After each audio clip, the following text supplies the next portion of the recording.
बुद्धि की उच्चतम श्रेणी का वर्णन गीता करती है।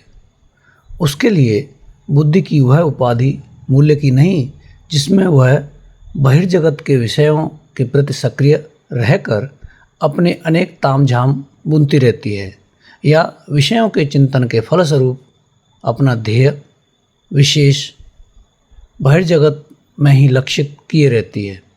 बुद्धि का यहाँ अर्थ निर्मल मन की कार्यशैली से है और उसे ही प्रज्ञा कहते हैं।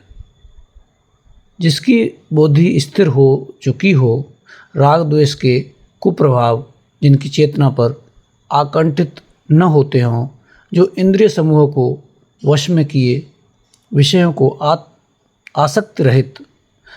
आसक्ति रहित होकर ग्रहण करते हैं, वही व्यक्ति योगी कहलाने के योग्य हैं, ऐसा गीता में कहा गया है।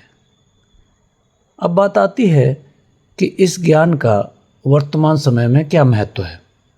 क्या बुद्धि की निर्मलता आज जितनी आवश्यक हो गई है उतनी पहले कभी नहीं थी? क्योंकि सामान्य जन पर इंटरनेट, मीडिया, सोशल मीडिया से पड़ने वाले कुप्रभाव इतने बढ़ गए हैं कि अब वह किसी प्रकार जीवन निर्वाह के कार्यक्रम में लगे रहकर अपने समय की, अपने श्रम, अपनी प्रतिभा की उपयोगिता उन कार्यों में नहीं समझता जो कि जीवन को सच में महान और अनुकरणीय बनाते हैं। चेतना का स्तर बढ़ाए बिना आप किसी राष्ट्र की प्रगति की कल्पना नहीं कर सकते हैं। हाँ, यदि राष्ट्र भौतिकवादी प्रयोजनों को ही महत्व दे, अपनी जनता के आत्मविकास को तिलांजलि दे दे, तो ऐसे उदाहरण तो समस्त विश्व में भरे पड़े हैं।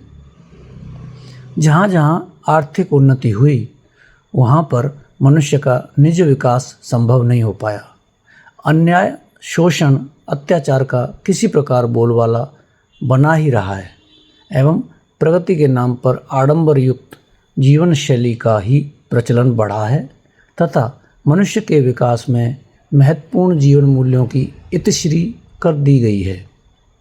इतने में ही भारत, जो कि आध्यात्मिक ज्ञान का उच्च चेतना युक्त दृष्टिकोण का महान व्यक्तियों की केंद्रीय स्थली बना रहा है, उसने भी वह प्रगति प्राप्त नहीं की जिसे अनुकरणीय कहा जा सकता।